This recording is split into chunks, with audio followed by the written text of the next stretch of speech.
Oke teman-teman, saya share screen sebentar.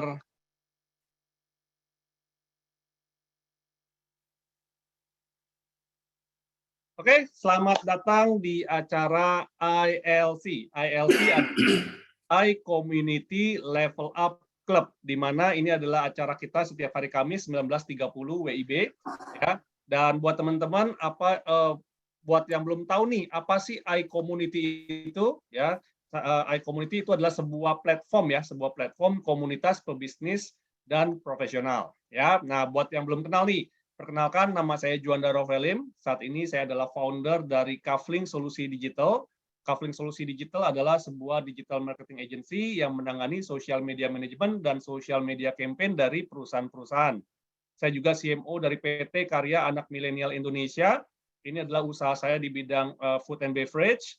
Saya juga ada certified trainer, founder dari iCommunity, dan digital marketer. Beberapa karya saya ada buku Digital Marketing in Action yang warna biru dan sudah terbit cetakan keduanya yang warna hijau. Ada buku Naked Sales, e-book Ghost Kitchen, ada game card Digital Marketing is Fun. Ini adalah satu-satunya di dunia yang menggabungkan antara permainan kartu secara offline dengan e-course digital marketing secara online. Jadi teman-teman bisa bermain, belajar bersama teman, keluarga, dan rekan kerja juga. Kalau mau tahu lebih lengkap tentang saya, bisa ke juandarovelim.com atau ke kaflingsolusidigital.com ya. Nah, ya apa itu iCommunity? Ya, visi kita adalah ingin menjadi platform komunitas pebisnis dan profesional yang terbesar di dunia. Ya, boleh dong ya untuk visi ya gitu ya. Nah, kemudian misinya apa? Kita ingin merangkul komunitas pebisnis dan profesional yang ada, menghubungkan sesama pebisnis dan profesional untuk mencapai tujuan bersama, serta menumbuh kembangkan nilai-nilai positif ya untuk dapat berkontribusi dalam pertumbuhan pribadi, bisnis, dan masyarakat. Tagline kita adalah share network, grow network, ya, berbagi relasi untuk memperbesar rezeki. Nah, tujuan dari iCommunity ini dibuat, teman-teman, ya, kita ingin mempersatukan anggota iCommunity dalam ikatan persahabatan, kerjasama, dan saling pengertian.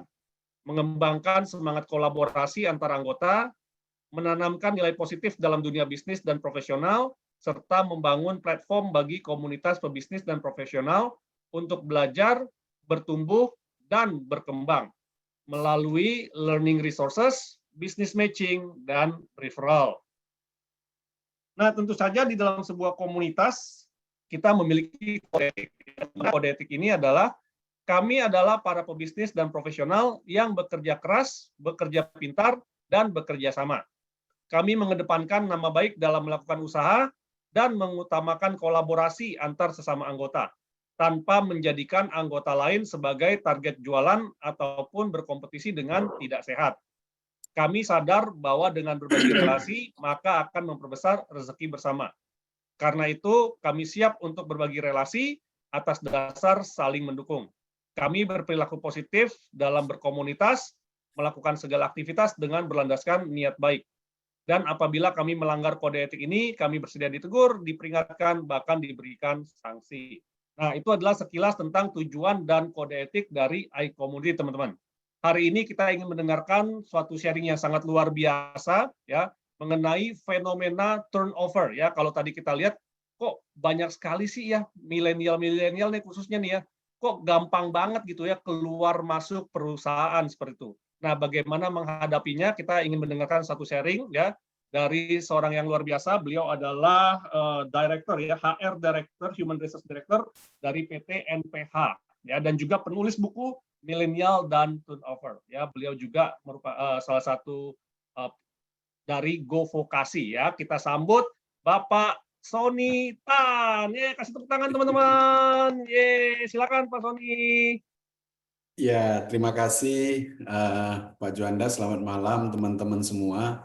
Ini komunitas yang luar biasa ini, iCommunity. Di dalamnya tentu bergabung para pengusaha-pengusaha yang luar biasa semangatnya dan tentu punya visi yang juga mulia ya.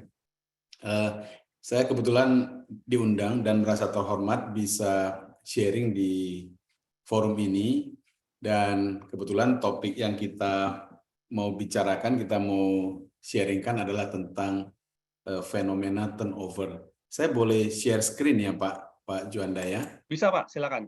Oke.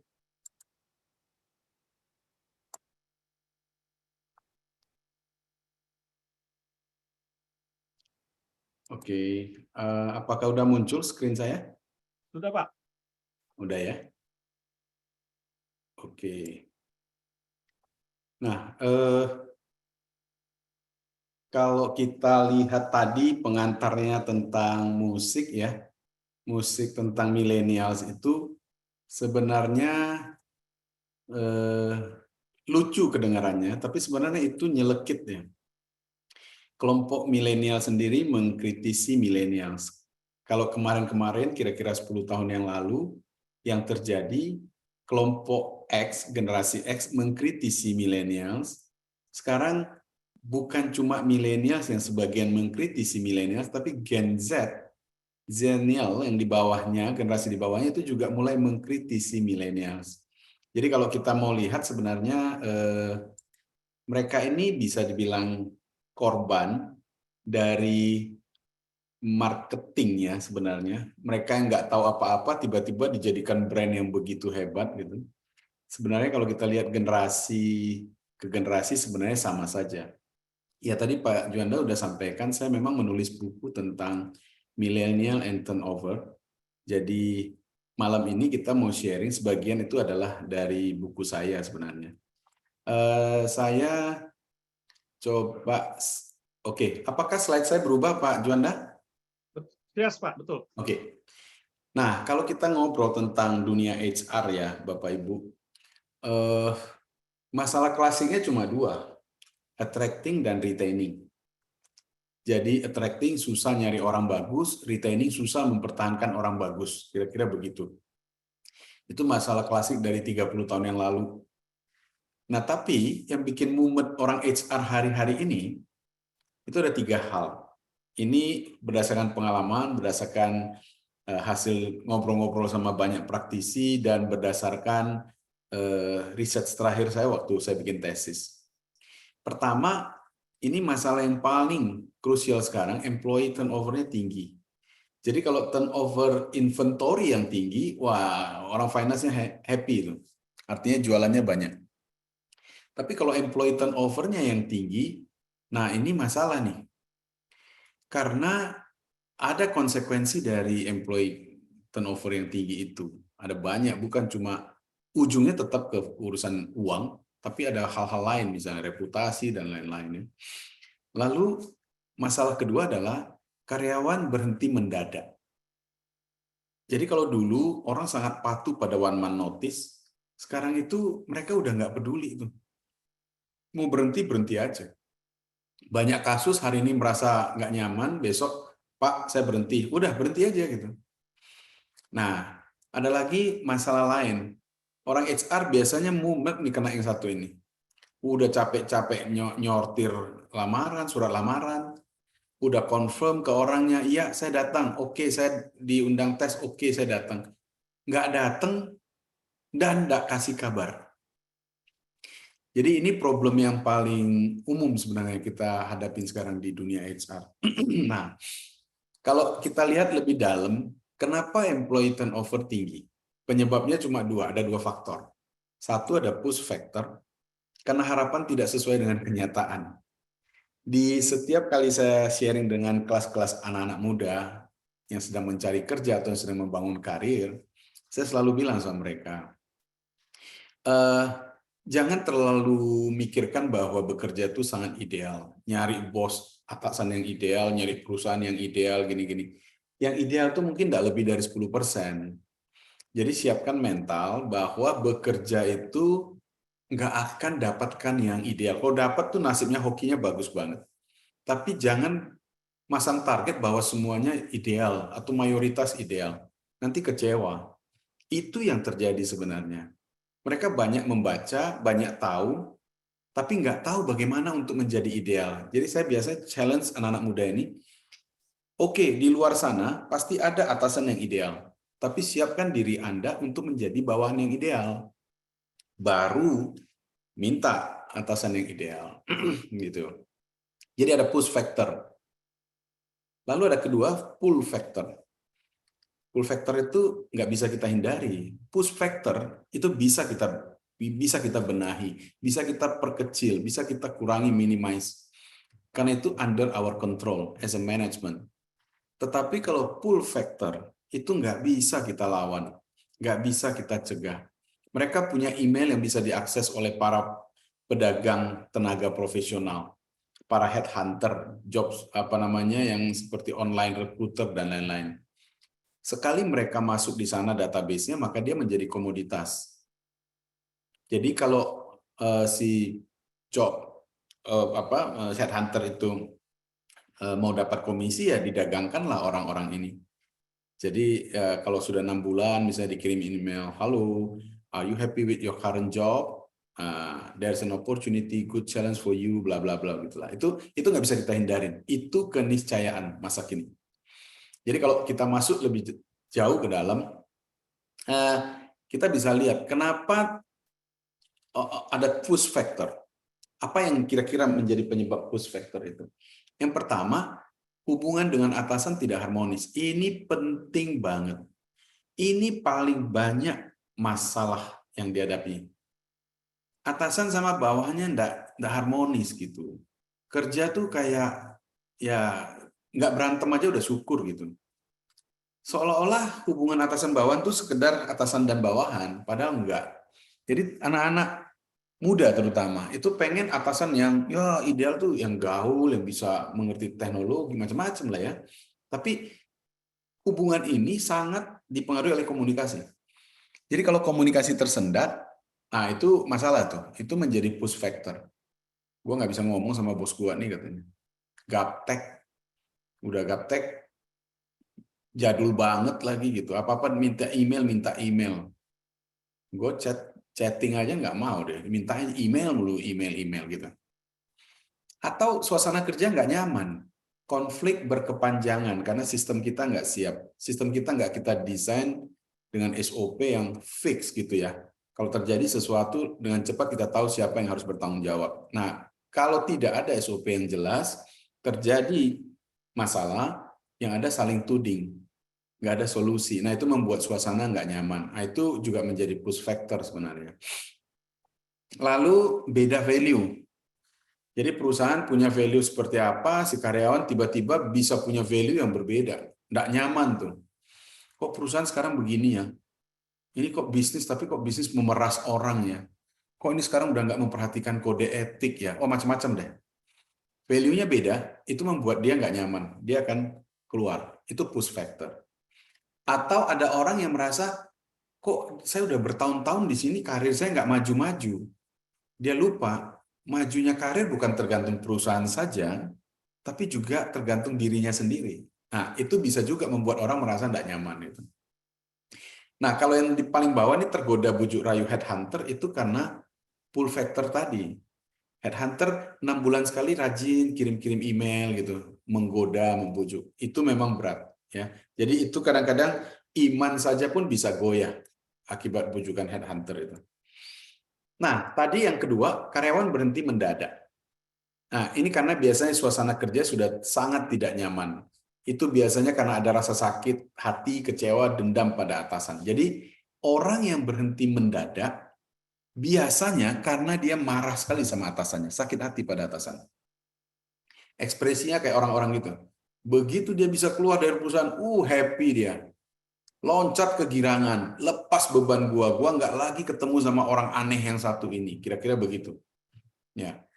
Lalu apa? Dia kecewa berat pada organisasi. Jadi bukan pada atasan, tapi pada organisasi. Misalnya organisasi yang tidak memberikan kompensasi yang reward yang pas. Organisasi yang tidak mempunyai sistem penilaian kinerja yang objektif. Yang dekat sama bos naik gaji, yang kerja keras malah enggak gitu. Itu kecewa deh. Itu orang akan kecewa pada organisasinya. Atau yang terakhir, dia dapat tawaran sangat bagus. Bukan cukup bagus, tapi sangat bagus. Kadang-kadang orang yang nawar sangat bagus ini agak provokatif juga kan. Oke, kita sangat butuh Anda nih. Kalau Anda bisa berhenti besok atau dalam minggu ini, kita akan offer Anda sekian gitu. Wow, ini hampir 2 kali lipat dari gaji gue sekarang. Ya udahlah, kabur aja lah gitu. Nah, itu bisa terjadi. Nah, tadi yang ketiga, diundang tes tapi nggak datang. Nah, ini kenapa terjadi seperti ini? Ini bagi si kandidat, perusahaan ini nggak menarik. Jadi nggak menarik buat dia. Kenapa? Karena dia punya pembanding. Dia punya beberapa opsi. Sering sekali kita tuh suka begini, kita bisa jadwal interview besok, Anda ikut trial. Oh bisa, tiba-tiba dia kabarin, maaf nggak bisa di reschedule nggak ya? Kita tunggu waktunya. Ternyata dia di sana wawancara. Begitu dia lulus, dia diam-diam aja, nggak ngabarin apa-apa. Atau kalau dia nggak lulus, baru dia kontak lagi gitu. Aduh, itu banyak kasus seperti itu. Jadi kita harus sadar bahwa kondisi hari ini tidak sama dengan dulu 20 tahun yang lalu misalnya. Karena hari ini para pencari kerja punya banyak opsi. Tetapi mereka nggak sadar kualifikasi tetap menentukan gitu ya. Jadi lihat di sini sudah nggak ada orangnya. Diundang tes tapi nggak datang, nggak muncul sama sekali orangnya kan. Apa yang mereka jadikan referensi? Website. Penting banget website. Kalau website kita nggak menarik, buat mereka nggak menarik ini kantornya gitu. Ada juga orang-orang yang nggak lihat website. Dia lihat lokasinya di mana. Saya diundang wawancara di mana nih? Oh, di Pelabuhan Tanjung Priok. Saya pernah ngalamin itu. 6 orang saya jadwalin untuk interview di satu hari. 1 orang pun nggak datang dan tanpa kabar. Jadi mungkin mereka lihat, wih kerja di Tanjung Priok. Ini apa ini? Preman semua isinya gitu. Kadang-kadang mereka sekarang bisa masuk ke Google Map, lihat tampang kantornya, wih keren nih kantornya, boleh nih. Gitu. Jadi bentuk fisik kantor jadi ukuran gitu. Agak repot ya, kita nggak mungkin semua perusahaan bisa nyaingi desain kantor atau lobby kantor-kantor model Google, Facebook, dan lain-lain. Karena kita fokus misalnya, oh lebih bagus kita invest di mesin produksi daripada kita invest di layout kantor depan, lobby misalnya gitu ya. Ada strategi juga seperti itu. Jadi tampilan kantor juga buat dia nggak nyaman gitu. Ada juga nih teman-teman Bapak Ibu perlu tahu nih. Kalau dia ditelepon sama staf HR bagian rekruter itu ngomongnya nggak enak dikit aja atau pas muncul wajahnya di Zoom udah nggak bersahabat, dia nggak mau lanjut. Dia tinggal. Itu sebabnya beberapa perusahaan besar tuh kalau ngobrol sama saya bilang, mereka suka mengeluhkan, kok sekarang kita susah dapat orang bagus ya? Saya tanya, kenapa? Nggak tahu. Apakah you punya orang HR bagian rekrutmen cukup ramah?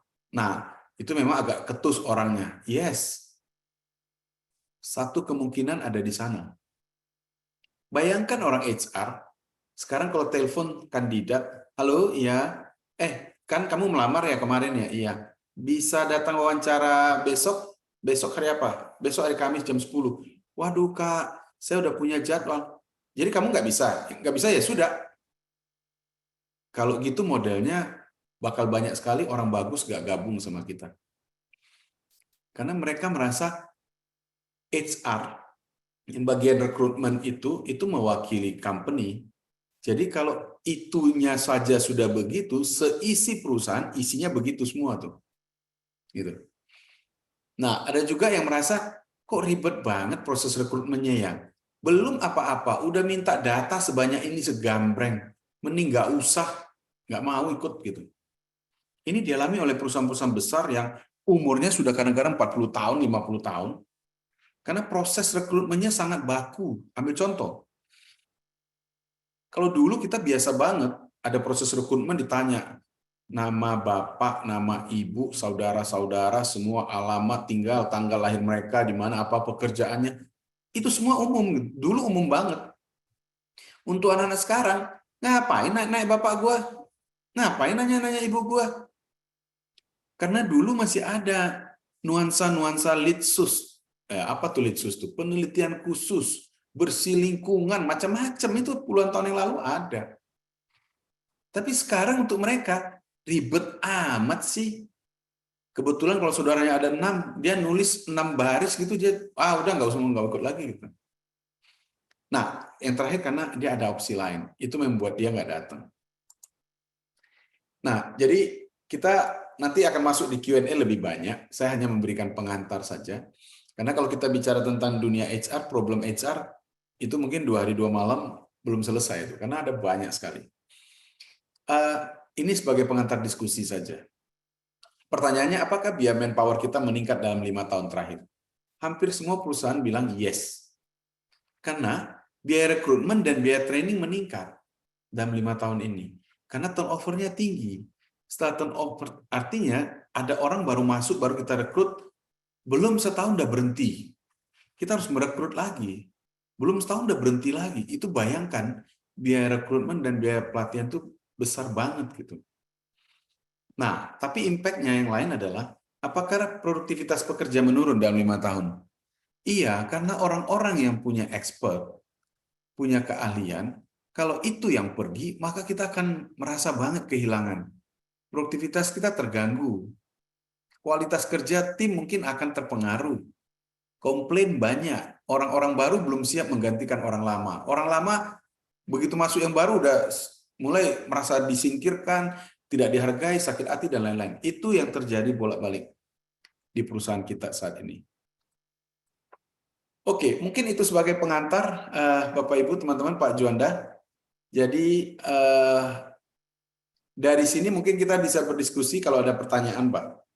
Siap. Wah, ini pasti pertanyaannya ini pertanyaan sejuta umat nih, Pak. Karena saya juga banyak sekali melihat ya, khususnya kayak di sosial media gitu ya, para teman-teman saya, para pengusaha gitu ya, pada curhat, Pak. Bahkan kadang bisa dibilang bukan cuma masalah dari HR ya, tapi attitude-nya belum apa-apa, tanya, Kak, ada lowongan nggak gitu, gajinya berapa, langsung ditembak gitu ya, Pak ya. Nah, itu memang seperti itu kayaknya, kayak zaman-zaman sekarang. Nah, di kolom chat ini teman-teman juga sudah ada yang bertanya nih. Jadi nanti teman-teman boleh bertanya ya kalau ada yang mau diskusi atau mau curhat bagaimana cara menanggapi karyawan-karyawan yang ada di perusahaan teman-teman, boleh raise hand dulu. Ya, nanti ketika saya tunjuk ya teman-teman boleh open mic untuk berdiskusi seperti itu. Atau kalau misalnya malu-malu boleh tulis di kolom chat, nanti saya bantu bacakan ya untuk Pak Sony gitu ya. Oke, sebentar saya cari ini ya. Wah, dari Pak Arjo nih. Nah, ini juga menarik nih dari Pak Arjo nih. Ini Pak Arjo penonton setia kita dari Amerika nih, Pak. Jadi acara kita juga disiarkan sampai ke Amerika. Wah, berkat Pak Arjo nih. Oke, ada 3 pilihan untuk karyawan ya. Pertama, tetap bekerja di perusahaan sekarang walaupun sakit hati, pindah ke perusahaan lain, atau ketika buka UMKM ya, atau perusahaan sendiri. Masing-masing pilihan ada konsekuensinya sendiri. Betul ya, Pak Sony ya? Betul ya. Oke, terus ada dari Bu Santi, 200 yang diundang hanya 4 yang datang, terus ngapain melamar pekerjaan. Ini kayaknya memang curhat-curhat semua nih, Pak. Ya. Oke, ini curhat-curhat semua nih. Terus ada pihak HR yang memilih kandidat karyawan karena like dan dislike, bukan karena profesionalitas. Nah, kalau ini gimana, Pak? Jadi kalau misalnya ada pihak HR yang memang kadang ya like dislike juga gitu. Itu solusinya bagaimana, Pak? Ya, jadi Pak, saya merasa gini, ini dunia HR kan dunia yang sangat dinamis sebenarnya ya. Sistem itu harus kita punyain. Urusan like and dislike itu bisa dicegah dengan sistem. Contoh, kalau kita menyerahkan wewenang penuh untuk wawancara ke satu orang, maka orang ini kalau dia tidak profesional, dia akan bisa terjebak soal like and dislike.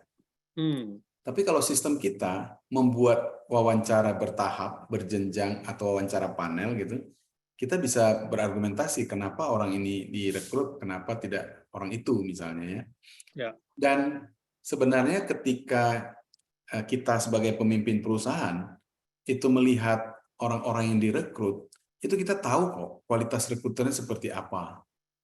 Nah, kalau sistem membuat seorang perekrut menjadi begitu dominan, menjadi begitu powerful, menjadi begitu subjektif, maka ini harus diberesin.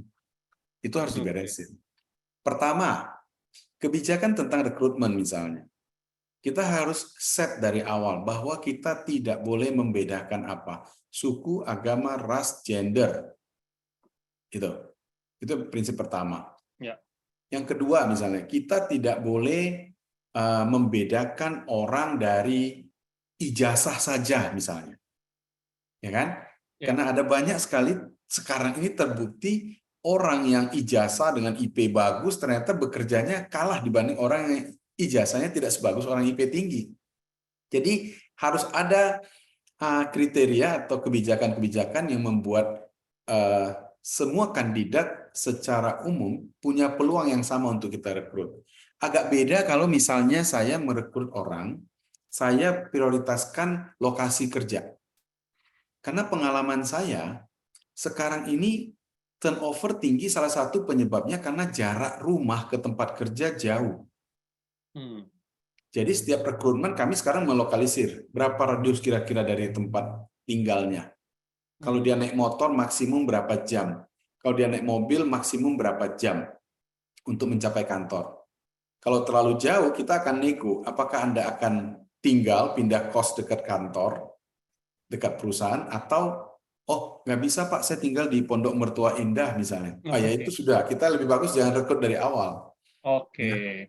Jadi itu perlu untuk mencegah hal-hal yang menjadi subjektif, apalagi like and dislike, Pak. Perlu ada minimal 2 orang lah yang melihat kandidat gitu.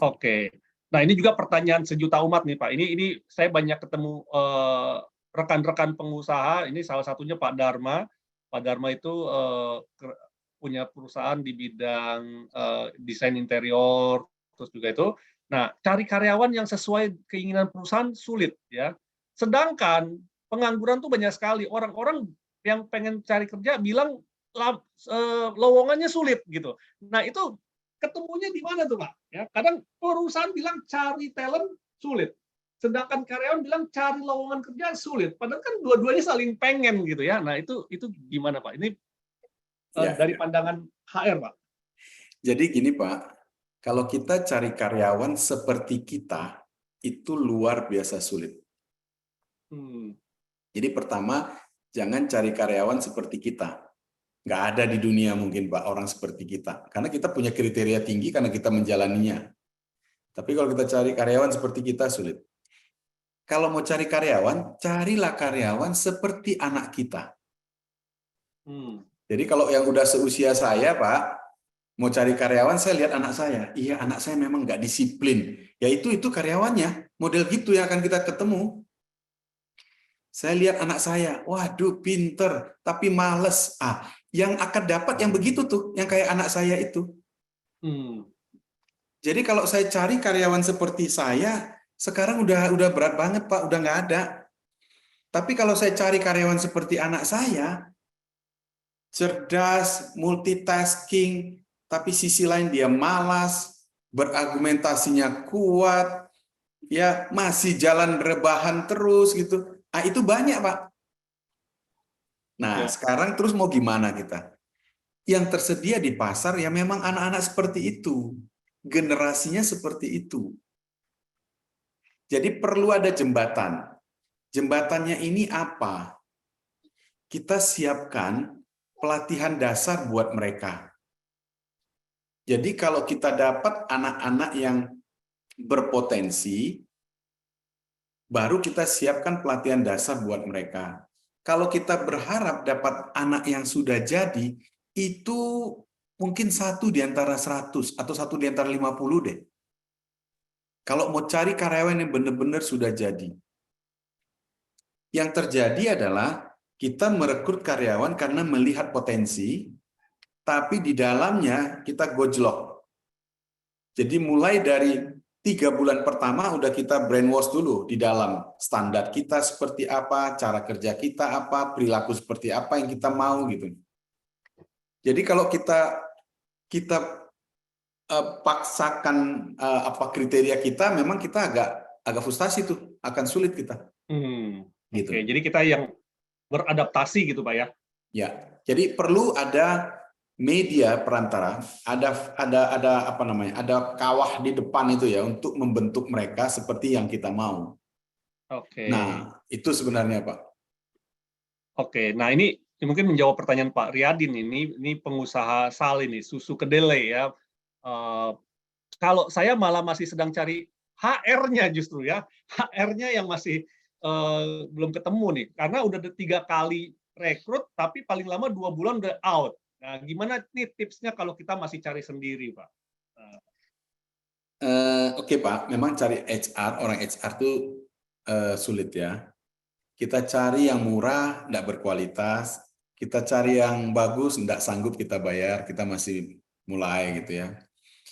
Tapi memang begini, kalau kita lihat fungsi HR, ada di mana dia? Kalau saya biasa cerita tentang siklus perusahaan, Pak. Mudah-mudahan saya nggak meleset berdasarkan pengalaman. 4 tahun pertama kalau kita mulai bisnis, semua fokus kita akan arahkan ke sales. Kalau nggak ada sales, mati kita, darahnya habis gitu. Jadi semua harus jualan. 4 tahun pertama kita akan fokus semua ke sales. Begitu berhasil salesnya, masuk 4 tahun kedua kita mulai, ya ada yang salah nih. Kita perlu orang finance dan accounting. Kenapa?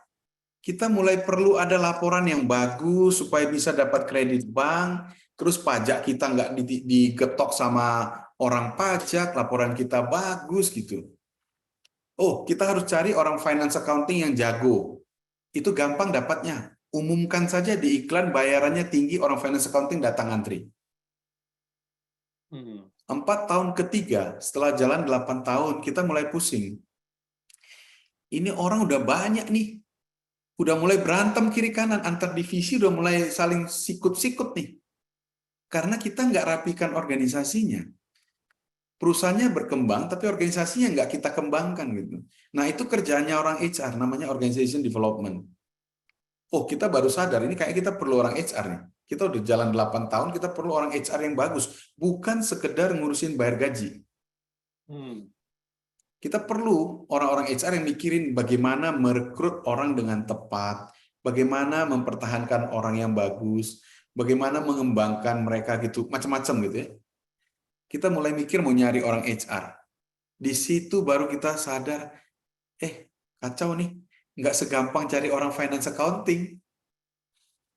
Ternyata, jadi memang orang-orang HR ini agak langka, karena dulu orang nggak mau jadi orang HR.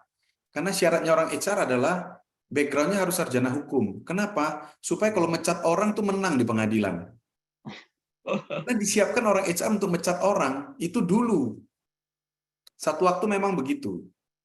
Belakangan orang HR itu kalau bisa yang psikologi, tamatan psikologi.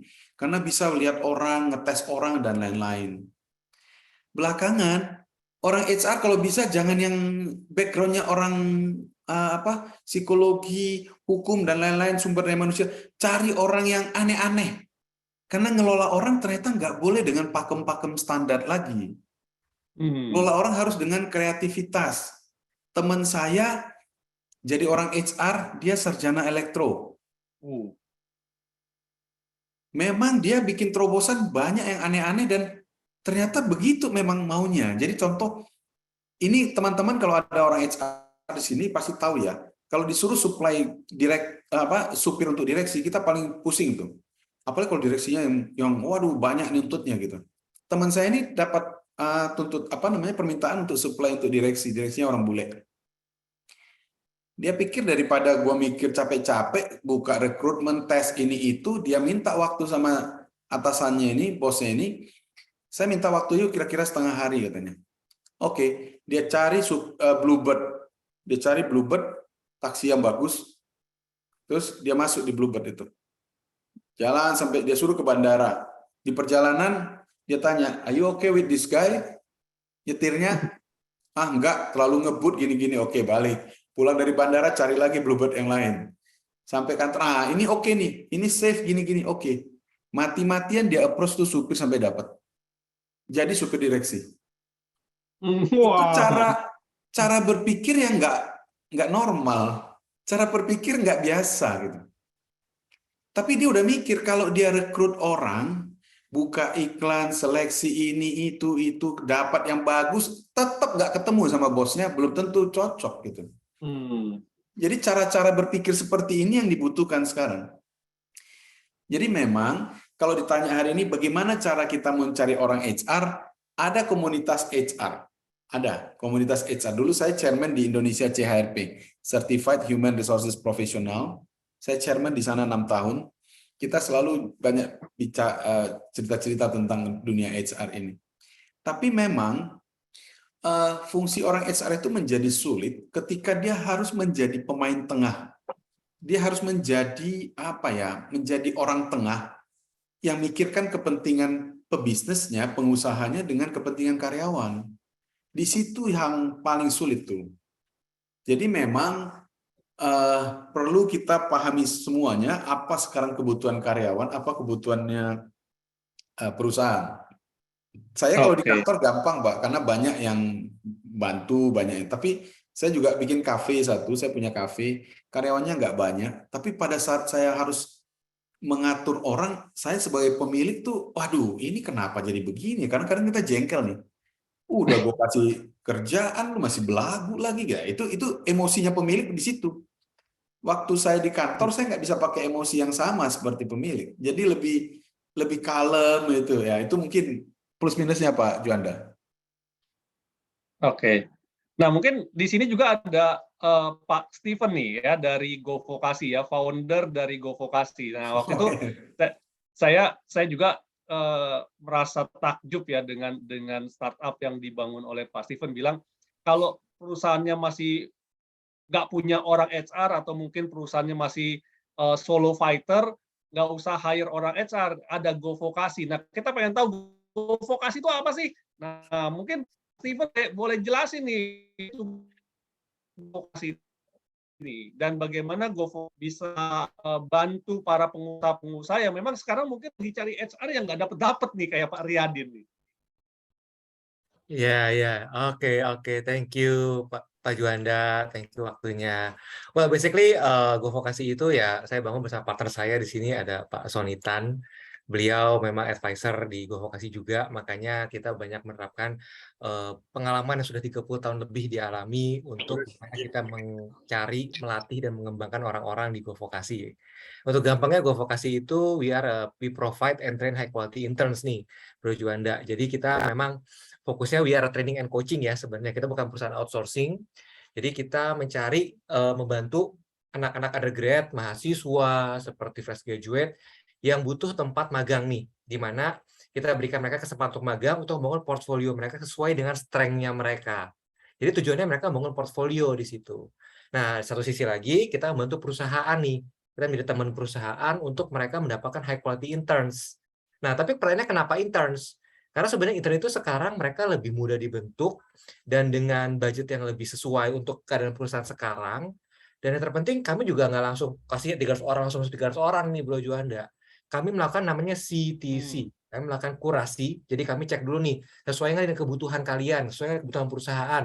Kayak misalnya satu perusahaan itu kebutuhannya BizDev atau kebutuhannya digital marketing. Lalu kami melakukan training juga. Jadi kami melatih mereka sesuai dengan basic-basic soft skill dan strength discovery ya, terutama supaya mereka bisa berperforma maksimal di perusahaan. Dan terakhir yang kita ngerti bahwa anak-anak zaman sekarang tuh butuh sering banget self healing gitu kan, kayak generasi strawberry. Nah, makanya GoVokasi Provide sebenarnya kita juga ada namanya weekly coaching. Jadi mereka udah magang bukan berarti udah ya, you magang di misalnya di iCommunity udah gitu beres, tapi tiap minggu anak itu kan tetap ketemu sama kita. Kayak ada satu kasus anaknya cerita bahwa dia sempat dikerjain di tempat kantor, lalu kita berikan tips-tips supaya dia bisa lebih maksimal atau dalam hal sales dan sebagainya. Tapi itu juga berikan konsultasi ke perusahaan nih, ke Bro Juanda. Jadi kayak misalnya ada satu perusahaan waktu itu, ya saya nggak bisa sebut namanya lah ya. Dia bilang, Pak, saya bergerak di bidang interior design, kitchen design, pokoknya saya butuh digital marketing. Dia yakin banget butuh digital marketing. Lalu saya tanya simple, Pak, sorry ya, kalau boleh tahu sekarang Bapak berjualan metodenya seperti apa? Oh, saya berjualan pakai referral. Orang ngomong, oh, oke. Bapak punya website? Oh, punya. Fungsinya buat apa? Fungsinya buat showcase aja bahwa saya punya banyak produk, punya banyak konsumen. Oh, company profile website ya, Pak? Oh iya, betul. Oh, kalau gitu berarti Bapak belum butuh digital marketing nih. Keyword, SEO, Google Ads, semuanya itu belum butuh. Karena kan penjualannya masih via referral. Jadi yang dibutuh sebenarnya lebih ke arah graphic design dan content creation nih untuk bikin Instagramnya lebih bagus, bikin katalognya lebih rapi dan sebagainya. Gitu sih Bro Juanda. Jadi kita provide counseling juga untuk tahu sebenarnya apa sih yang menjadi kebutuhan dari perusahaan-perusahaan ini. Gitu kira-kira. Nah, biasa Pak Sony mau ada nambahin nih, silahkan. Ya, jadi biasanya gini, kalau perusahaan nggak punya tim rekrutmen, mereka pasti akan hire konsultan untuk rekrut ya. Nah, waktu rekrut datang, kita bisa lihat orang pada saat wawancara kelihatannya bagus gitu. Nanti udah kerja ternyata nggak seperti yang diharapkan. Kita akhirnya 3 bulan kemudian orangnya berhenti atau kita berhentikan. Kita udah hilang waktu 3 bulan, hilang dana, bayar orang UMP 3 bulan misalnya gitu. Itu memang mengganggu sekali. Nah, karena itu di GoVokasi kita siapkan orang, masukkan sebagai karyawan magang. Kita minta 6 bulan dengan budget gaji yang sama. Udah, kita udah train dulu, kita udah siapkan semua mentalitasnya segala macam. Kalau cocok silakan direkrut. Baru dibayar biaya rekrutmennya ke GoVokasi. Jadi kita lebih memberikan kesempatan kepada perusahaan untuk evaluasi ini orang selama 3 bulan, bukan hanya 1,5 jam dalam wawancara. Tapi 3 bulan dia bekerja, coba dievaluasi. Kalau oke, mau direkrut, monggo. Nah, Bapak Ibu pernah tahu nggak atau pernah sadar nggak bahwa sebenarnya kunci orang betah atau tidak di pekerjaan itu pada hari pertama dia masuk kerja? Jadi ada banyak sekali orang masuk kerja hari pertama langsung takut, nggak nyaman karena nggak di welcoming gitu. Jadi GoVokasi selalu, kalau ada orang ditempatkan di satu perusahaan di hari pertama langsung di coaching. Apa yang kamu alamin hari ini? Kenapa begini? Kenapa begitu? Jadi semua kegelisahannya harus kita jawab. Semua beban dia harus kita rilis gitu. Ya, saya bahkan dalam teknik-teknik rekrutmen itu sudah lakukan hal jauh lebih dari itu. Contoh, kalau rekrutmen saya nggak undang orang di kantor. Saya biasanya tanya, "Yuk kantornya di mana?" Kalau saya merekrut orang kunci di perusahaan saya, 2 layer di bawahnya, 2 layer di bawah saya rekrut langsung. Jadi saya nggak akan ini. Karena banyak sekali orang bilang sama saya, teman-teman saya, "Wah gila ya sekarang gue baru didik 1 tahun, 1,5 tahun udah berhenti ini. Gila anak-anak sekarang ini." Saya tanya, "So, lu kehilangan karyawan bagus?" "Iya dong." "Oh oke." Lalu habis itu dicari penggantinya, cari. Siapa yang lu suruh cari? Orang HR. Oke, kalau gitu lu bukan kehilangan karyawan bagus, tapi lu merasa kehilangan karyawan bagus. Itu cuma merasa kehilangan. Tapi dia nggak benar-benar kehilangan. Contoh, kalau saya kehilangan handphone, saya nggak minta orang HR cari handphone saya. Saya sendiri akan cari di mana tadi ketinggalan di handphone saya. Jadi kalau saya kehilangan orang bagus, saya akan cari sendiri di mana ada orang bagus lagi. Karena itu saya selalu di company selalu putuskan begini, kalau ada seseorang mau direkrut, maka orang yang merekrut pertama adalah orang yang 2 layer di atasnya. Jadi skip supervisornya. Contoh, saya mau rekrut manajer misalnya, atau supervisor level. Di bawah saya manajer, di bawah manajer ada supervisor. Supervisor saya rekrut langsung. Saya biasa telepon ngatur waktu di mana kita bisa ketemu. Oh, saya kerja di TB Simatupang. Oke, di mana yang nyaman? Citos. Saya main ke Citos. Ngobrol-ngobrol dengan dia, santai. Waktu ngobrol-ngobrol, saya menjelaskan perusahaan ini siapa. Karena dia perlu tahu roh organisasinya apa gitu. Dia nggak boleh tahu dulu secara fisik, karena fisik itu nggak kekal. Tapi roh organisasi, visi misi organisasi dia harus tahu. Waktu saya cerita, semua tertarik. Oh iya, kami punya sistem penilaian kinerja, kami punya sistem insentif, kami punya ini, punya itu, segala macam. Ih, menarik ya Pak, saya mau kerja sama Bapak. Kalau cocok, baru saya kasih kesempatan untuk tes, proses tes lain-lain. Kalau nggak cocok, biasanya saya kasih feedback, saya kasih dia beberapa masukan supaya next dia wawancara lebih baik. Gitu. Tapi, kalau dia cocok, ada satu hal yang saya bilang sama dia. Kami punya problem, karena itu saya cari orang. Kalau saya nggak punya problem, saya nggak nyari orang. Jadi, you datang pasti akan menyelesaikan problem. Problemnya ini, you bisa selesaikan nggak? Oh, bisa Pak. Biasalah, kalau anak-anak muda itu kan biasanya semua bisa. Gitu. Dia ceritain apa yang dia bisa. Walaupun saya lihat, oh ya oke, nggak semuanya benar gitu. Saya cuma ngasih tahu, oke, kalau kamu masuk nanti, saya backup kamu dengan orang, dengan dana, dengan sistem. Tapi, kamu harus ingat nih, posisi yang kamu duduki nanti itu diincar oleh banyak orang. Beberapa orang internal, saya sudah lihat, nggak ada orang yang cocok di situ. Pasti ada orang-orang yang mengincar kamu. Dan di perusahaan selalu ada yang namanya BSH, barisan sakit hati. Jadi kalau kamu masuk nanti, ada orang datang ke kamu, menyampaikan hal-hal negatif tentang perusahaan, kamu jangan langsung percaya, kamu boleh cek ke saya. Ini nomor saya. Selesai. Masuklah dia. Singkat cerita dia masuk kerja. Yang terjadi memang akan seperti itu. Sebulan 2 bulan dia biasanya call saya tuh. Pak Sony mau ketemu ngobrol-ngobrol bisa? Oh bisa.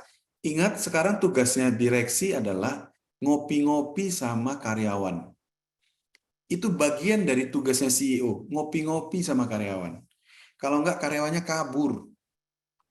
Kalau mereka mau curhat, kita harus dengerin. Saya datang. Pak, iya tuh Pak, si Anu datang ke saya, ngobrol, terus nanya, udah berapa lama kamu? Wah, kamu baru 2 bulan, saya udah 6 tahun di sini. Parah nih perusahaan, begini, begini, begini. Ketika ada orang ngomongin yang jelek tentang perusahaan, si anak baru ini biasanya langsung mikir, salah masuk gua nih perusahaan ini. Tapi jangan-jangan dia nggak bener ya. Dia diem. Itu satu orang. Orang kedua datang, ngomong hal yang sama. Kan kalau ngomong jelek sama semua kan biasanya. Setan kan punya kamus yang sama semua gitu. Jadi dia akan ngomong hal yang jelek, hal yang sama. Yang beginilah, yang begitu gitu. Si anak berpikir ada 2 orang mengatakan hal yang jelek tentang perusahaan. Ini berarti benar. Gua nggak mau masuk dalam lingkungan yang begini. Di handphone dia mulai cek lagi. Oh, ada lagi nih lowongan kerja. Mulai hari dia cek handphone, sampai dia nanti pindah beneran, itu kira-kira butuh 6 bulan. Jadi waktu dia kerja 3 bulan, tambah 6 bulan, 9 bulan kemudian kita sudah kehilangan orang yang kita rekrut tadi nih. Hanya gara-gara dia temakan cerita jelek, negatif campaign dari si barisan sakit hati. Tapi karena dari awal saya sudah sampaikan yang seperti ini, mereka semua tahu, oh ini yang dimaksud Pak Sony, yang barisan sakit hati itu yang ini. Dia udah protect dirinya. Jadi sampai hari ini orang-orang key person yang saya rekrut, sampai hari ini masih stay. Turnover kami cuma di level key person itu 0, sekian %.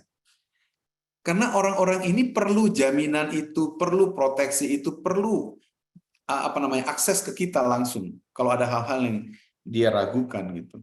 Jadi ini contohnya bagaimana kita harus lebih kreatif di dalam proses rekrutmen.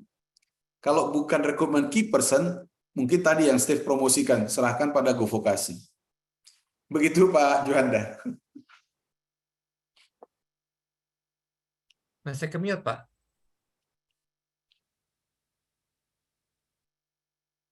Oke, sorry masih ke-mute.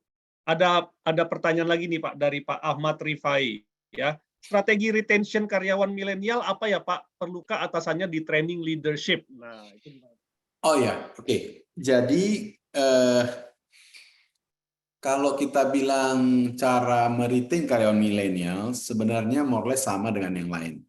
Yang pertama, bangun hubungan yang baik dulu. Pastikan bahwa atasannya ini mengerti tentang millennials. Ada banyak perusahaan concern membangun millennials, tapi nggak memaksa atasannya yang sekarang jadi pemegang kekuasaan di level manager untuk berubah, untuk beradaptasi. Jadi kuncinya sebenarnya anak-anak yang baru datang ini millennials atau Gen Z atau apapun, tapi manajernya siapa? Manajernya masih Gen X misalnya, atau millennials 81 misalnya gitu. Milenial 81 itu artinya milenial yang lahir dari tahun 81 sampai 88 ya. Mereka masih terpola dengan gaya Gen X. Kalau orang-orang ini tidak berubah, memang berat. Jadi kita pertama pastikan dulu manajer level kita yang sedang berkuasa ini bisa menerima perbedaan generasi tadi. Bisa menerima memang ada hal-hal yang berubah dalam dunia kerja. Memang ada yang berbeda antara kita dengan mereka. Tapi kalau nggak mau menerima itu dulu di awal, nggak mau berubah, nggak mau membuka diri, emang berat. Karena ujung-ujungnya nanti selalu keluar stigma-stigma, tuduhan-tuduhan, tudingan kepada millennials. Misalnya, millennials ini kurang ajar ini, nggak sopan. Nah, misalnya gitu ya. Saya sering nanya ke anak milenial, kalian tuh kalau dibilang nggak sopan, kurang ajar itu kayaknya bener deh. Omongan kalian itu nggak sopan kadang-kadang. Sama orang tua juga nggak sopan gitu. Kita ngomong gitu. Dia bilang kalau di dunia kerja kami hanya respect pada atasan yang benar. Kalau atasannya nggak benar, nggak becus, kami nggak respect. Gawat juga nih. Tuntutannya tinggi. Jadi itu satu ya. Hal lain misalnya, bangun komunikasi. Bayangkan berapa banyak bos-bos marah gara-gara di ruang meeting lihat anak buahnya main handphone. Padahal anak buahnya sedang nyatet di notes. Semua apa-apa dia catat di notes. Dia nyatat di handphone, tapi dia nggak ngomong bahwa dia sedang nyatat. Bosnya bilang, kurang ajar nih orang. Gua lagi meeting, gua lagi ngomong, dia main-main handphone. Urusan begitu aja jadi masalah. Belum lagi urusan email. Si generasi X bilang begini, anak sekarang kurang ajar, kirim email nggak pakai babi, butuh kirim aja pakai attachment. Saya kalau nanya, waduh ini saya jadi ingat nih. Saya bicara sama seorang dosen, dia bilang sama saya gini, anak sekarang mahasiswa nggak ada sopan-sopannya. Kirim tesisnya, kirim skripsinya dalam attachment, udah, nggak pakai apa-apa. Iya ya Pak, anak-anak sekarang memang kesannya kurang ajar. Tapi sebenarnya kalau kita tanya-tanya, siapa yang harusnya mendidik mereka, mengajari mereka? Dosennya bilang, ya orang tuanya. Lah kalau orang tuanya juga nggak pernah main email, gimana ya Pak? Jadi nggak sesimpel itu. Masalah yang kita hadapi hari-hari ini nggak sesederhana itu gitu. Jadi kalau dia bilang, ya kalau orang tua yang nggak bisa ya dia harus cari jalan keluar. Oke, orang kita terbiasa. Ingat, generasi saya nggak tahu Pak Juanda apa generasi saya lahir di Gen X ya. Kita dulu sekolah diajarin cara menulis surat. Cara menulis surat diajarkan. Jakarta tanggal sekian itu standar. Alamat harus lengkap dengan hormat. Bersama surat ini kami menyampaikan bla bla bla. Di bawah hormat kami lengkap itu alamat, itu struktur format surat. Sehingga ketika email datang, elektronik mail, kita tahu ada standar surat, kita pindahkan ke elektronik. Makanya di elektronik mail juga sama. Jakarta tanggal sekian kita ketik, diketawain sama orang. Namanya email itu singkat, nggak pakai begitu. Oh iya. Jadi kita beradaptasi dengan email karena kita punya dasar menulis surat secara formal. Sekarang mari kita lihat anak-anak kita generasi Z ini. Begitu lahir sudah ada WhatsApp, sudah ada SMS. Belum tentu diajarin di sekolah cara menulis surat. Yang dia tahu semua konsepnya chatting. Kalau chatting cepat, kalau udah dicontreng-contrengan biru berarti dia udah baca, dia harus jawab cepat. Kalau dia nggak jawab, ada apa ini? Itu sekarang standar mereka. Sehingga dosennya bilang, tolong ya, skripsinya dikirim lewat email ke saya. Dia pikir, dia kirim karena attachment diminta masuk lewat email. Dia kirim saja. Harapan dia, dosennya akan ngechat dia, nanya, saya sudah terima email kamu, skripsi kamu. Kamu mau gimana? Jadi si dosen kalau marah, dia delete tuh emailnya. Jadi nggak lulus-lulus tuh anak. Jadi anak ini merasa apa yang salah. Diminta saya kirim skripsi, saya kirim. Kalau mau saya chatting lagi, baru anaknya chatting, Pak saya udah kirim gitu. Jadi ini masalah komunikasi yang sederhana, tapi karena dua generasi yang berbeda kebiasaannya, cara pandangnya, jadi itu menimbulkan masalah. Back tadi pertanyaan bagaimana memaintain mereka. Satu, kita harus tahu apa yang mereka butuhkan. Ada banyak perusahaan anggarkan dana untuk bikin ini, bikin itu, outing segala macam. Sia-sia kalau itu mereka nggak minta. Sia-sia kalau mereka nggak butuh itu. Ambil contoh saya di kantor, banyak anak millennials. Hobinya apa? Instagram. Kalau Instagram apa? Bikin caption, nulis, belajar nulis. Saya bikin kursus literasi. Literasi penulisan. Menulis indah bagaimana, menulis formal gimana gitu. Udah, keluarnya jadi buku. Kami punya buku sekarang, judulnya Nusantara Pelabuhan Hati. Itu isinya 20 karyawan, anak-anak milenial mayoritas, menulis tentang perusahaan.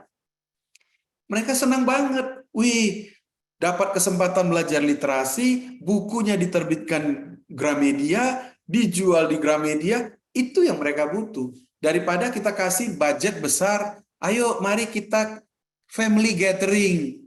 Anak milenial nggak butuh family gathering. Budgetnya gede tapi nggak efektif. Jadi kalau kita mau memaintain anak-anak milenial, lihat kebutuhan mereka apa, itu satu. Kedua, mereka ini pembosan. Jadi kalau dikasih di satu posisi dalam 3 tahun, 5 tahun nggak diubah, nggak dirotasi, ini jemu buat mereka. Di tempat kami, itu maksimum 2 tahun sudah harus dirotasi. Orang-orang sudah harus dipikirkan, setelah ini apa dia, setelah ini apa gitu. Orang-orang yang anak-anak milenial yang pintar ini kalau nggak dikasih kesibukan, dia kabur itu. Saya udah lihat, oh ini anak udah selesai dengan kerjaannya ini. Udah kasih tantangan, kamu pegang ini aja, CSR, program CSR, senang. Ada lagi, kamu pegang kita punya website company, senang gitu. Itu nggak ada urusan sama kerjaan sama sekali. Tapi dikasih kesibukan yang membuat dia merasa ada tantangan baru gitu. Itu dunia milenial yang harus kita perhatikan gitu kalau mau maintain mereka. Jangan pikir soal gaji. Gaji bukan urusan pertama buat mereka. Milenial sebagian orang tuanya kaya-kaya, dia nggak butuh duit sebenarnya. Sebagian kerja buat hobi, buat eksistensi diri aja. Makanya begitu dimarahin nggak senang, besok dia pulang. Dia pulang tinggal sama mama papanya masih dapat makan dia, lengkap. Ya itu kondisi yang kita hadapi saat ini kan. Oke. Gitu Pak. Nah, Pak Sony, ini ada pertanyaan lanjutan dari Pak Ferry nih ya, yang tadi masalah barisan sakit hati. Nah, kalau di kantor itu banyak barisan sakit hati, gimana perusahaan harus menghadapinya, Pak? Kalau ada barisan sakit hati banyak di kantor, itu artinya ada yang salah nih.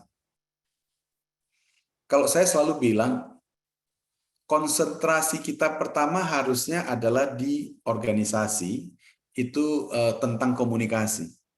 Makanya ada ilmu tentang komunikasi organisasi. Komunikasi organisasi itu menilai beberapa aspek, termasuk cara meeting, termasuk cara kita mensosialisasikan aturan, termasuk cara kita menulis aturan, macam-macam gitu ya. Karena gini, kenapa orang jadi sakit hati? Karena dia pikir perusahaan nggak fair. Itu pikiran dia loh ya. Kalau 1-2 orang, ya 1-2%, 2-3% karyawan begitu, ya mungkin dianya yang memang begitu dasarnya. Tapi kalau banyak orang yang sakit hati, jangan-jangan komunikasi organisasi kita bermasalah. Misalnya, ada kebijakan yang kita telurkan, kita lahirkan, tapi terkesan memberi privilege, memberi kemudahan, memberi pembelaan, pemihakan pada orang-orang tertentu misalnya. Kalau kita nggak komunikasikan dengan baik latar belakangnya, itu bahaya. Kasak kusuk terus. Jadi makin mudah sekarang terjadi gosip atau politik organisasi karena ada grup WhatsApp.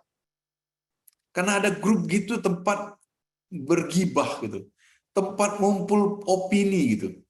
Kalau dulu kan enggak, dia harus ngomong ngerumpi mulut, wajah ke wajah, muka demi muka ngomong. Sekarang kan enggak. Jadi komunikasi ini penting banget. Ambil contoh ya, kalau ada perusahaan mengupgrade, beli mesin baru gitu. Di mata karyawan, ini perusahaan lagi kaya nih. Makanya beli mesin baru gitu. Normalnya kan begitu. Tapi bisa jadi perusahaan ini sedang kesulitan. Dia terpaksa beli mesin baru karena mesin lama terlalu boros makan energi.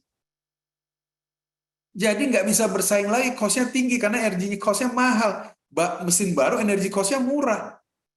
Dia beli mesin baru ini karena terpaksa supaya bisa survive. Padahal harus bayar bunga bank lagi, invest mahal, macam-macam gitu. Tapi di mata karyawan, ini perusahaan lagi kaya nih, bisa beli mesin baru gitu. Karena itu kita nuntut gaji nih.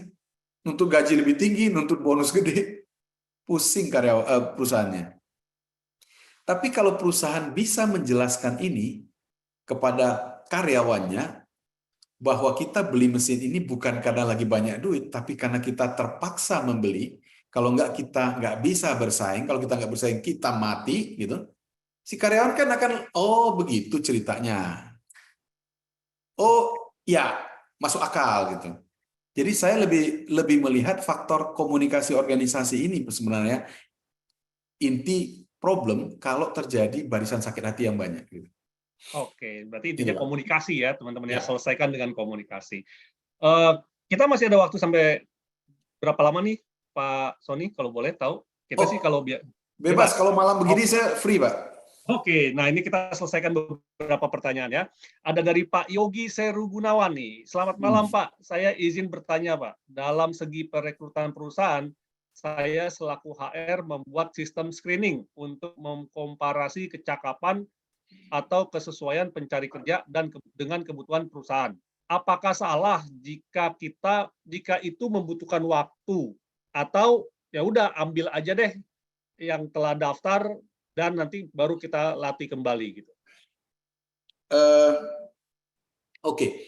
Pertama tadi yang saya bilang Pak, kalau kita cari orang, kita mungkin nggak bisa dapat orang seperti maunya kita.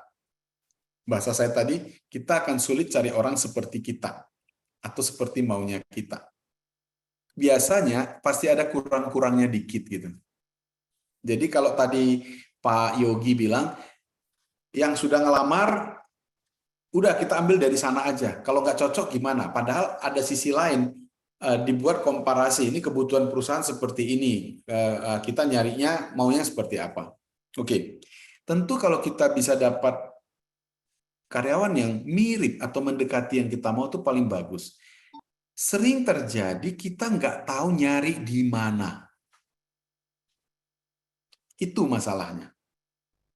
Kita kalau mau nyari karyawan, kita sekarang pasang iklan di koran misalnya. Sorry, saya sebut merek lah ya. Zaman saya dulu, kalau mau cari lowongan kerja, kita cari Kompas Sabtu atau Kompas Minggu. Di situ nyari iklan lowongan kerja. Jadi kalau sekarang, misalnya HR kasarnya nih, masang iklan di Kompas, itu buang duit itu. Terus mau masang di mana gitu? Ada orang bilang, oh itu online recruitment, jobs hunter apa gitu. Kadang-kadang saya juga capek. Mereka kirim ke saya 300, 500 lowongan, tapi nggak bisa saya sortir. Capek banget nyortirnya gitu. Jadi saya kadang-kadang harus nyari nih, di mana tempat yang cocok untuk saya nyari. Contoh nih, contoh. Di kafe saya cari barista nih. Ada Instagram khusus loker, lowongan kerja barista. Itu rame banget di situ orang lihat. Itu saya masukkan iklan, cuma 100.000 bayarnya. Masuk 3 kali, kita bisa milih waktu jam berapa. Itu yang lamar banyak, karena orang-orang muda ngikutnya follow itu. Kena tuh di sana. Kalau kita mau cari level apa, misalnya level supervisor manager, kita mainin dari LinkedIn. Di situ banyak. Jadi memang komunitas-komunitas, jadi kita harus tahu di mana kita mau berburu orang nih. Di taman mana kita mau berburu gitu. Kalau kita nggak tahu, memang kesannya jadi susah. Makan waktu lama gitu. Mungkin itu Pak, mudah-mudahan menjawab. Saya mau Ya. nambahin sedikit Pak Sony sama Pak Ya. Juanda. Oke. Jadi berhubungan dengan tempatnya, yang seperti tadi Pak Sony bilang, sebenarnya ada satu aspek lagi yang penting adalah keywordnya. Contoh paling gampang sekarang, perusahaan tuh suka banget gue butuh sales nih bro, gitu kan. Tapi kalau kita pakai keywordnya sales gitu ya, itu click rate-nya dari anak-anak millennials, Gen Z dan lain pasti dikit banget. Mereka bilang, aduh udah ada kata sales, gue anti deh, gue nggak mau deh dan sebagainya. Saya punya pengalaman seperti ini soalnya. Waktu itu salah satu customer kita adalah perusahaan multinasional. Dia punya banyak cabang, kantornya pun di Sudirman. Dia bilang, Pak, saya butuh resepsionis karena kantor saya melayani untuk office seperti itu ya, office management. Ya udah, yakin mau resepsionis? Saya bilang, iya, saya yakin mau resepsionis. Saya ketik resepsionis. Itu yang masuk memang banyak, 100-200 orang. Tapi kualitasnya itu, waduh, ampun deh ala kadarnya banget. Kenapa? Karena ada beberapa keyword yang sudah di mindset-nya kandidat itu berpikir bahwa, oh, konsepsionis itu yang penting kerjanya itu gampang. Yang penting gue duduk depan komputer, depan laptop, bengong, udah digaji. Padahal ekspektasi perusahaan multinasional ini, mereka tuh pengen orang yang supel, yang bisa bahasa Inggris, bahasa Jepang, terus bisa melayani, membawa tamu. Karena resepsionis mereka sebenarnya adalah ujung tombak, karena yang jualan di perusahaan ini ada resepsionis. Nah, setelah saya perdalam, saya cek, ternyata kata-kata yang tepat keywordnya bukanlah resepsionis, tapi executive assistant. Kenapa? Karena saya lihat customer yang dilayani adalah perusahaan. B2B business, bukannya tamu yang datang. Jadi beda ya. Resepsionis melayani tamu yang datang, tapi perusahaan mereka, tugas resepsionis adalah melayani calon pebisnis lain yang datang. Begitu kita rubah keyword-nya, langsung tuh masuk. Memang nggak sebanyak resepsionis ya, 300, 500 waktu itu, tapi kualitasnya pun menjadi membaik. Nah, di situ saya bisa sharing bahwa keyword yang tepat pun akan membantu kita menemukan talent yang tepat. Gitu kira-kira Bro Juanda tambahannya. Oke. Silakan. Nah, ini ada pertanyaan dari Pak Yoni atau Bu Yoni nih, Syaputra Bapak kali ya. Mengapa saat ini di perusahaan kami kandidat female lebih banyak yang lolos saringan rekrutmen dari psikogram lebih baik ya dibanding dengan male? Apakah ada korelasi dengan kuliah online di 2 tahun ini? Kondisi ini membuat komposisi gender menjadi timpang. Nah, ini gimana nih, Pak, tanggapannya? Saya nggak berani bilang iya apa enggak karena itu perlu penelitian sebenarnya ya. Karena udah bicara korelasi antara gender dengan apa namanya situasi 2 tahun online ya. Saya nggak tahu juga Pak Yoni bisnisnya apa, tetapi kalau memang akhirnya lebih banyak karyawan female yang lolos, mungkin ada faktor-faktor tertentu ya. Di tesnya apa toolsnya dipakai seperti apa gitu, dan mungkin kebutuhannya nggak apa-apa, female memang bisa, tapi agak beda kalau suasananya misalnya ya ada kondisi yang akhirnya membuat female jadi lebih banyak. Contoh kalau kita tahu itu Rwanda gitu ya, itu Rwanda ternyata penguasanya pebisnis apa segala macam itu mayoritas perempuan gitu. Mulai dari pejabatnya, pemimpin negeri, segala macam perempuan. Kebetulan ada satu orang, rekan bisnis saya, dulu mengelola pelabuhan di Rwanda, jadi kita ngobrol-ngobrol. Ternyata, karena laki-lakinya udah pada mati semua korban perang, kan perang saudaranya parah di Rwanda. Jadi laki-laki pada habis, bunuh-bunuhan gitu. Yang tinggal perempuan. Jadi akhirnya sekarang yang memimpin negeri itu perempuan, mayoritas dominan itu perempuan. Dan negerinya jadi aman sentosa gitu. Maju loh Rwanda itu, kita nggak ngerti. Itu Rwanda seperti Singapura. Singapurnya di Afrika. Ya, jadi sekarang Pak juga Yoni, wanita-wanita udah oke lah ya Pak ya. Iya kan, kalau kaum perempuan itu kan dia bisa merawat republik, memastikan keadilan. Wah itu ciri-ciri filsuf kalau ngomong itu. Jadi Pak Yoni, Pak, ini mungkin baik juga tuh kalau lihat female banyak mengelola, terlibat di manajemen itu, rasanya pasti ada yang beda tuh dibandingkan kalau masih pria ya. Ya, Pak, ini ada pertanyaan lanjutan nih Pak dari Pak Ahmad Rifai ini Pak, yang masih masalah barisan sakit hati ini. Apakah barisan sakit hati itu ditawarin resign aja Pak, langsung kayak di-cut aja biar langsung kondusif gitu loh perusahaannya? Kalau saya lebih ke begini, tetap kita masih berharap barisan sakit hati ini bisa bertobat, bisa berubah. Itu upaya kita ya. Tetapi biasanya kita ketatin dengan target.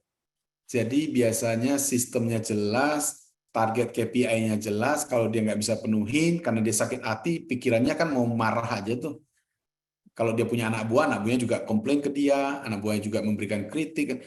Jadi terbuka sekali. Nah, ketika penilaian kita terus negatif, turun, skornya jelek, lama-lama dia juga nyerah. Biasanya mereka mundur itu, berhenti. Karena di kami itu ada satu program namanya feedback session. Feedback session ini itu satu momen 1 tahun sekali, setiap atasan dikritik secara terbuka oleh anak buahnya di depan umum, secara terbuka gitu.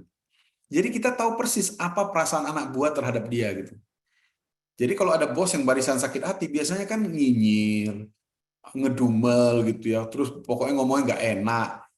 Don't worry, bawahan-bawahan itu, anak-anak muda ini semua berani ngomong, berani mengkritik. Jadi kalau kita punya kesempatan itu, mereka akan ngomong, saya tuh nggak suka ya, Bapak tuh suka nyinyir, Bapak tuh suka nyalain orang, Bapak tuh gini-gini. Lah, atas dasar itu penilaiannya kita drop. Leadership, perilaku, dan lain-lain kita drop. Gitu. Nah, jadi pengalaman saya yang barisan sakit hati itu akhirnya berapa tahun kemudian berhenti sendiri gitu. Oke. Jadi biar coba dibikin bertobat dulu Pak ya. Kalau nggak bisa ya sudah, nanti dia pasti hilang sendiri juga ya. Pak, ini ada pertanyaan yang menarik nih Pak, dari 2 orang yang berbeda tapi mungkin kurang lebih esensinya sama, antara perbandingan gitu ya. Coba saya cari dulu dari Pak Arjo ini, ada satu pertanyaan dari Pak Arjo, nanti saya gabungkan dengan pertanyaan dari yang lain ya. Dengan situasi COVID di mana banyak bekerja remote, banyak perusahaan yang masih pakai pola dan budaya lama sehingga kebingungan. Contoh adalah pabrik yang membutuhkan kehadiran fisik dari buruhnya. Apakah solusinya adalah dengan mengganti buruh dengan robot yang bisa bekerja 24 jam non-stop? Tidak butuh gaji, tidak kenal lelah, tidak akan keluar kerja, namun dengan pengadaannya mahal. Ini kan perbandingan antara apakah kita perlu SDM manusia atau robot ya, kita anggapnya seperti itu aja. Oke. Nah, terus pertanyaan berikutnya adalah sama juga perbandingan sebentar. Di sini dari Bu Adinda ya. Pak Sony, terima kasih atas insight-nya. Izin bertanya Pak, terkadang saat merekrut ada dilema antara skill dan attitude. Nah, ya kan? Kadang ada yang skill-nya oke tapi attitude-nya kurang, ya. Dan ada juga mungkin yang attitude-nya bagus tapi work ethic-nya yang nggak bagus. Nah, ini jadi gimana Pak? Jadi mungkin kan mirip-mirip lah ya antara manusia dan robot gitu, juga sama lah kurang lebih. Kalau menurut saya seperti itu. Nah, ini gimana menyiasatinya Pak?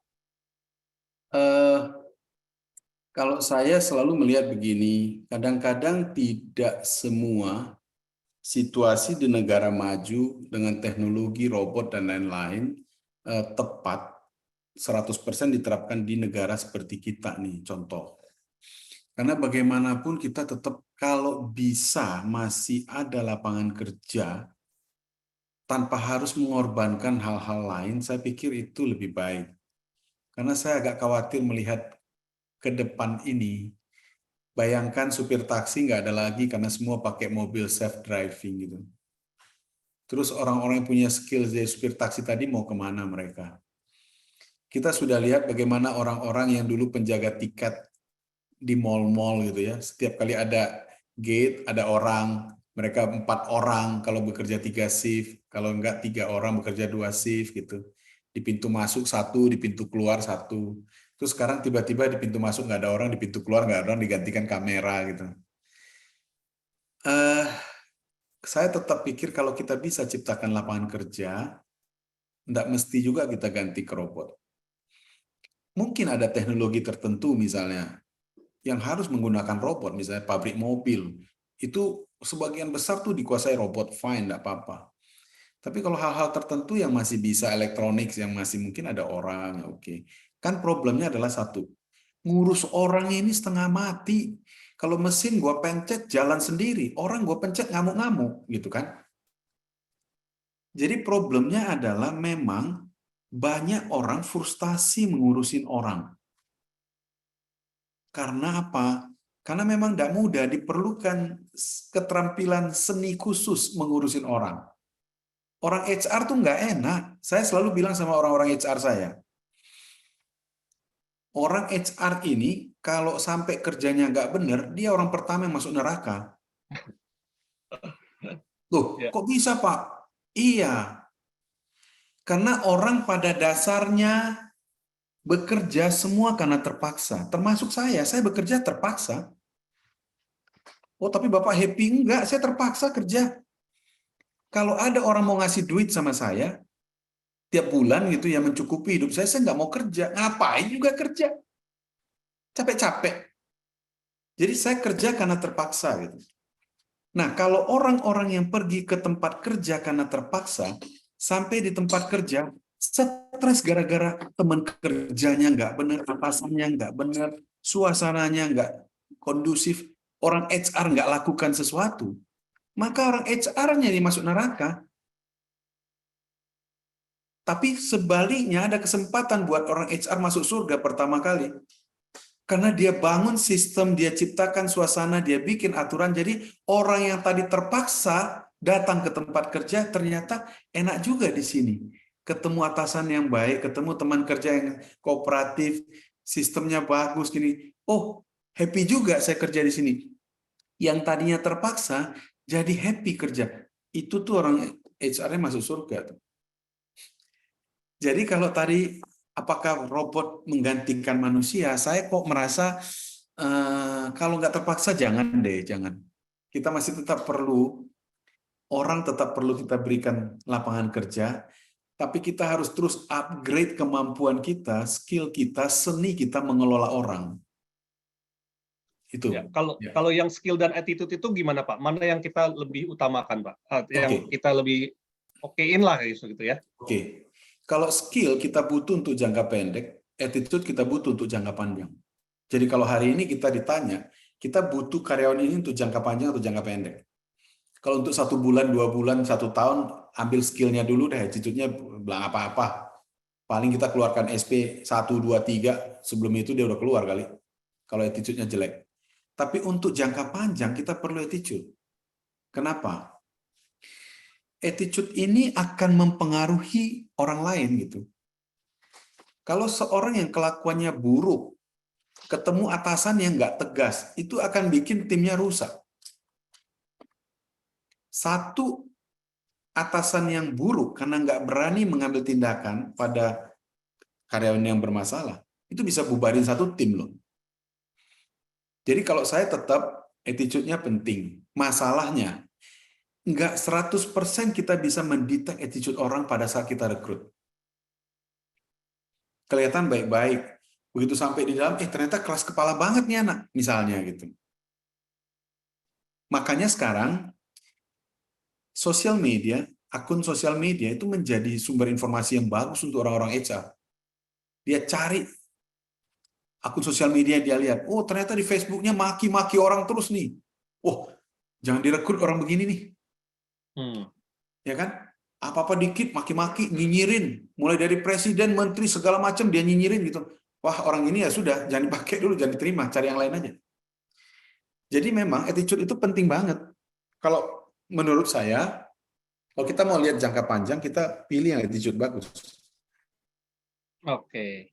Siap. Thank you Pak Sony ya. Dan kayaknya sudah habis pertanyaannya. Jadi tadi teman-teman buat teman-teman yang memang membutuhkan misalnya ya, waduh pengen konsultasi nih sama perusahaannya Pak Sony nih atau sama perusahaannya Pak Steven nih, ya tinggal ke GoVokasi aja ya. Tadi Pak Steven udah tulis apa tuh tadi kontaknya ya, kontak GoVokasi mungkin boleh diulang lagi Pak Steven untuk ditaruh di kolom chat.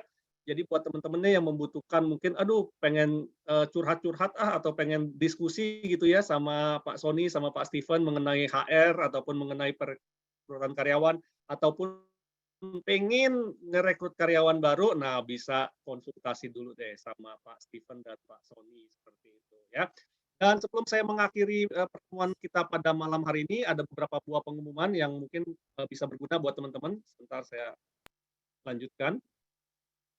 Nah, teman-teman, bagaimana jika ada cara yang murah dan mudah untuk mengembangkan network dan omset bisnis Anda? Pernahkah Anda mengalami masalah-masalah berikut? Tidak memiliki network yang tepat untuk mengembangkan bisnis, kesulitan dalam mencari relasi bisnis, kehabisan daftar nama dalam memperkenalkan bisnis dan produk Anda, tidak tahu cara memulai komunikasi dengan pebisnis dan profesional, atau bingung cara mengembangkan bisnis ke seluruh Indonesia?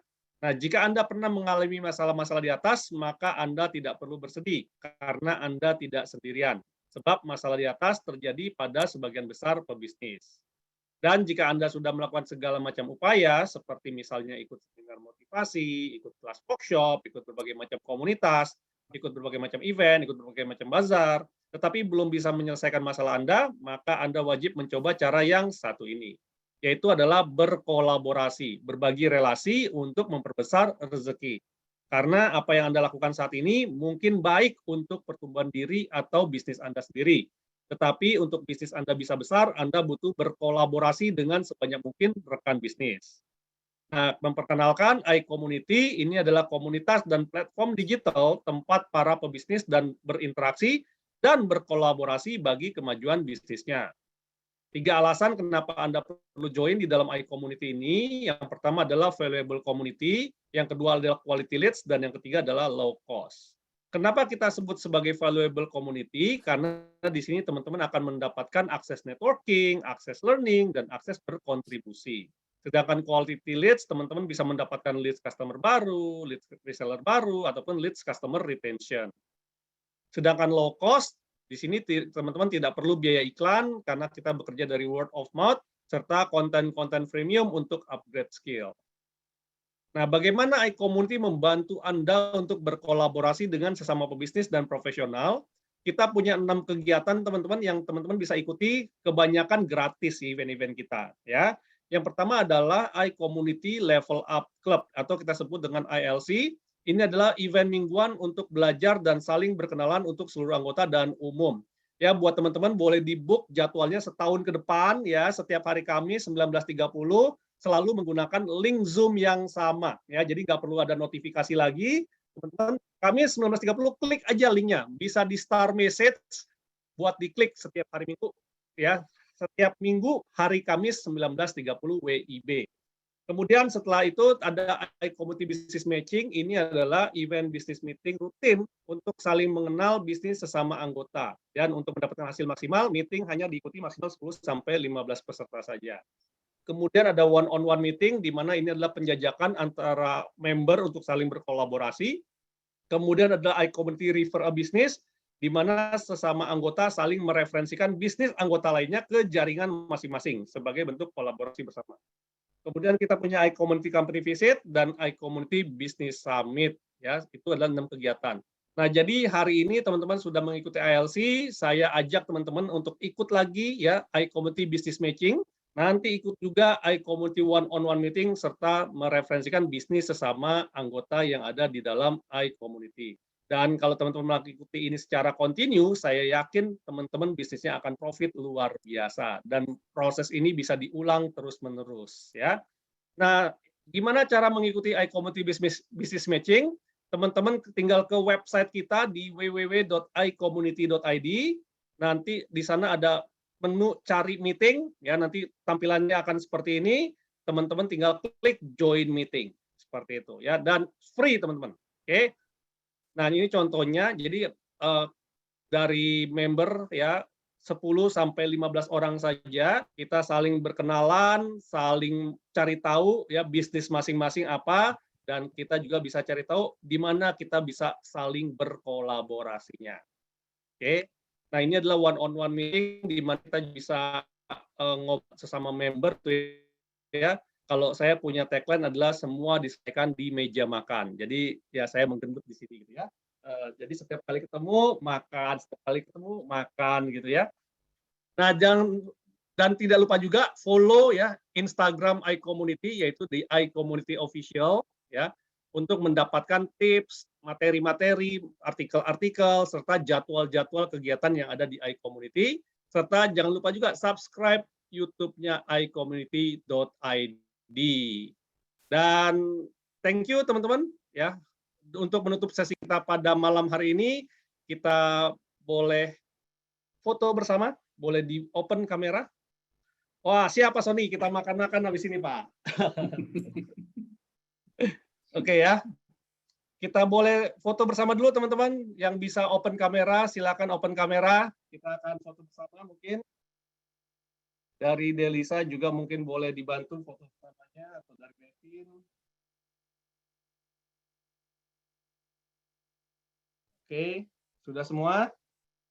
Sudah ya? 1, 2, 3. Yeay. Bentar, kita quality control dulu. Sebentar. Saya taruh di sini dulu ya. Oke, sudah bisa. Dan dengan demikian saya ajak teman-teman untuk masing-masing bisa open mic-nya dan sama-sama kita ucapkan terima kasih Pak Sony dan Pak Steven atas sharing-nya. Pak Sony. Pak Juanda. Pak Sony, terima kasih juga Pak Juanda dan Terima kasih semua. Terima kasih semuanya.